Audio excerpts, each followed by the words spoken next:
Hello, Uta here with these beautiful roses that are just about to g- go over and lose their petals. This is the Lark Ascending apricot one that looks in the sunlight absolutely luminous. And this is the one called Queen of Sweden, which conveniently does not have any thorns. Most of my roses do have thorns. Ah! There went some of these beautiful petals, and this fits right in with what I was going to uh, tell you about children's learning. Now, um, I always stress that when I was teaching kindergarten or pre-K, I would stress to the parents and to the children that you are learning how to think. You will probably start to read and write and learn some principles of science and learn about how we act and behave so that we can think.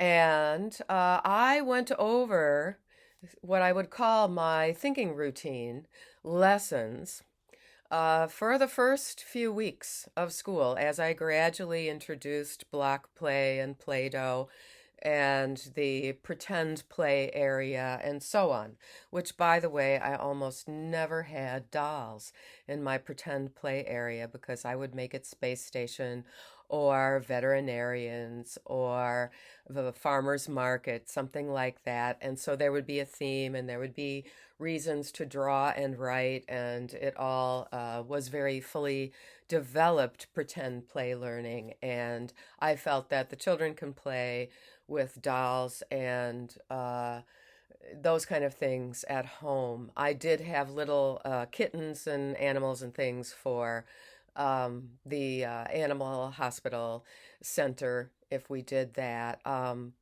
But I think that this is what parents are going to have to do.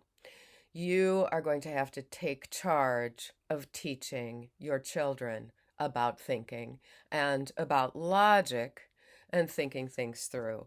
And I would begin at the beginning of the year with a pen or a pencil, and I would talk about a long time ago when a person named Isaac Newton was sitting under an apple tree and the apple fell straight down, and he thought, why does that happen? Does anyone know? And then, of course, we would come up with the concept of gravity, the word gravity, and so on.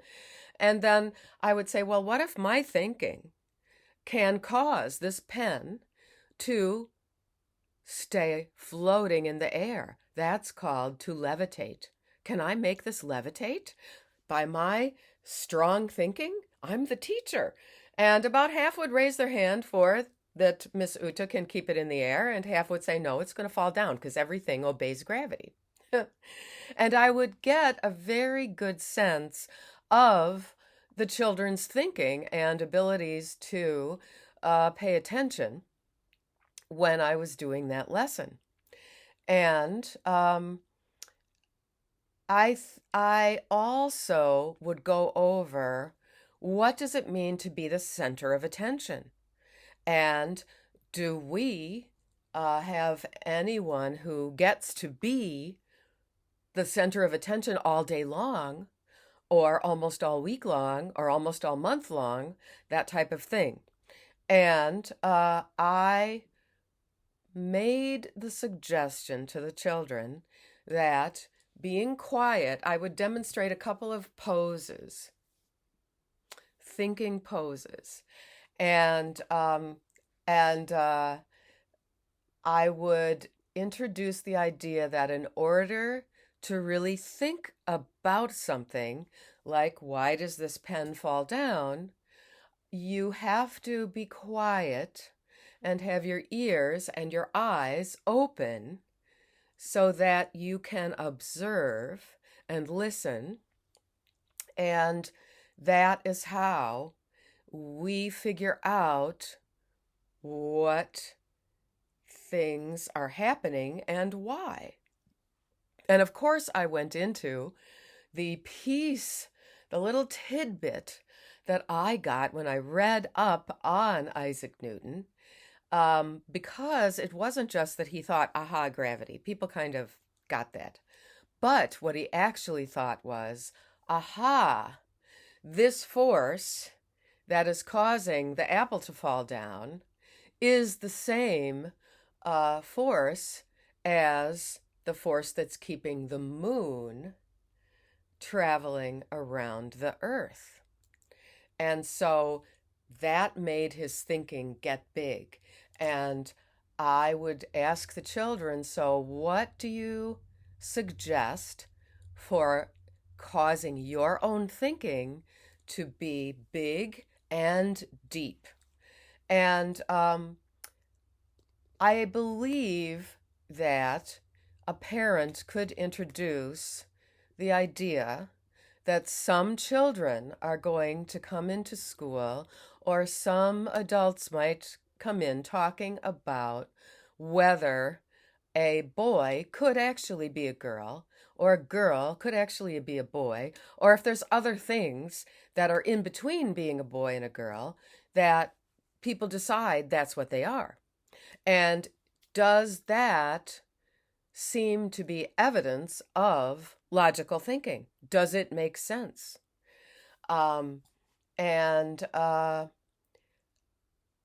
we are going to have to use parental guardrails to keep children's thinking logical. We have a whole millennial generation now, which is the age my children are, who actually believe these illogical things.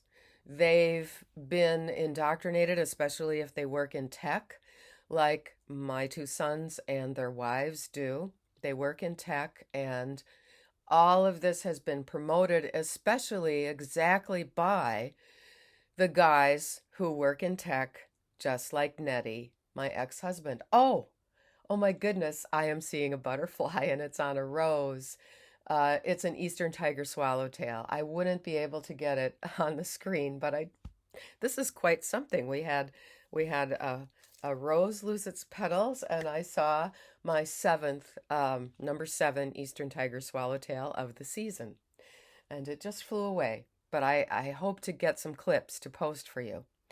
Now, I think that there are so many connections with, for example, if you're talking about animal doctors and how they have to observe and listen to an animal because animals can't talk and tell us how they're feeling and what's wrong if something seems wrong, that animal doctors especially have to really observe and listen and be a scientist for helping the animal to get better.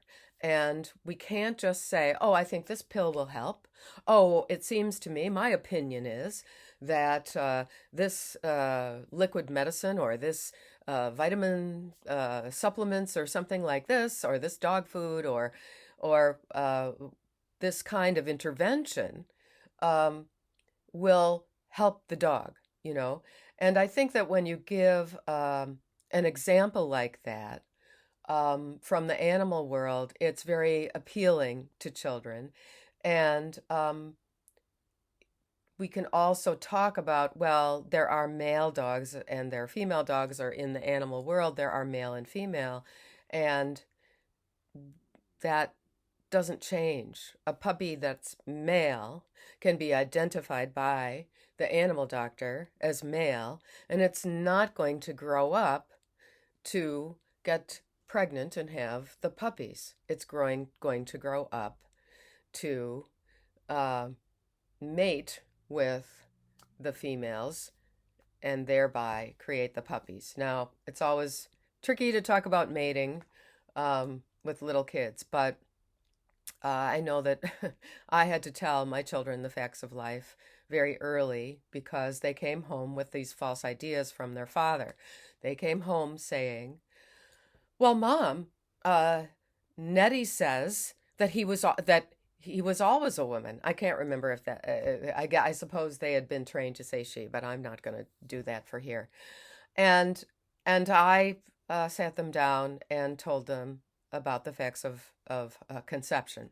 They were pretty shocked, and I still, when I back when we were having really good communication, I would tell them that one day you'll like this, and they were in shock.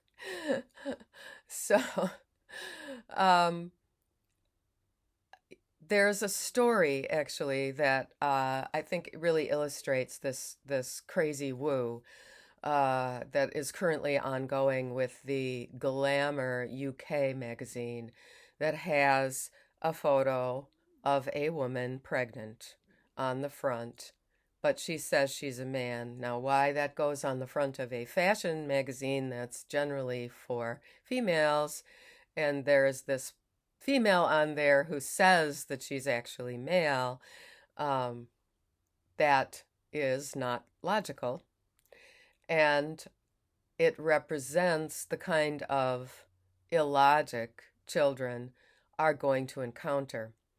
Um, and I would say that if you've got a child, for example, who is very upset, a young child who is very upset and saying, no, no, no, I'm really supposed to be a girl, even though you say I'm a boy, da da da da da. I believe that uh, taking a step back and saying, well, let's be like Einstein under the apple tree, watching the apple fall. So let's talk about what I knew about you when you were inside, and what I knew about you when you were born, and what can really be changed and what can't be changed. And I would say you don't have to bring it up in school if it doesn't seem like people are going to have a bad reaction. But you can think inside your head, and you should think inside your head, that you cannot change your sex. And certainly, you can introduce the idea of sex being a word that refers to the male and the female. I think it's important to make sure that children understand that when we're talking about male and female, those are the sex categories, and they don't need to learn about the sex act or procreation until they are in middle childhood. Now, I wanted to also just mention that when you are, I would say to the children, when you are really thinking big and deep, then you are not trying to be the center of attention. And that is another way to teach children to step back, observe, listen, smell, even, smell. And then you will have the comfort of thinking and knowing. And then I would go into what is knowledge, what is science about, and I don't know what would happen to me if I was still in the classroom now. It's a quite strange situation in the schools. I just found out from a very upset father of a high school girl, an athletic high school girl. I found out that in my town there are boys who are using the girls' locker room with the girls. And he is, I said to him, I'm afraid that someone will get pregnant, just like that woman on the cover of that Glamour magazine. She wasn't planning on getting pregnant, and now she's said that publicly.